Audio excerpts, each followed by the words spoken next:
Sa number 8, anong ka mga balay sa kilid sang creek sa Banago, ginpangkakas.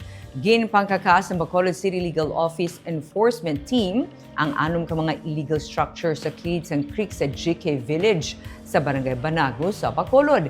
Ginsiling ni Levi Pange ang pamuno sang enforcement team nga 40 ka mga balay sa palibot sang creek ang plano nga kakasong sa syudad agud masugudan sa Department of Public Works and Highways ang pagkutkot sa amo nga creek. Suno kay Pange, ginuna-anay ang anom ka mga istruktura bangod ini ang alagyan na gid mismo kuntani sa mga heavy equipment sang DPWH. Makapila naman ka beses nga ginatagan sang notice to voluntarily vacate ang mga tag-iya sang balay apang wala pa sa gihapon maghalin. Lakip sa mga ginpangkakas na ang mga balay, garahe kag mga balaligyaan damlag pa.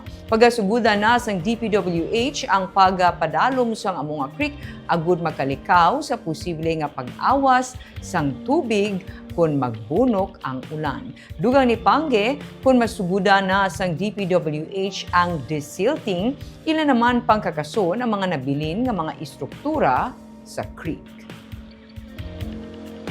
Nga porsyon, pag may ara nga balaligyaan, kagrayan, garage. Bali ano man gatukod gid sa sulod sing suba.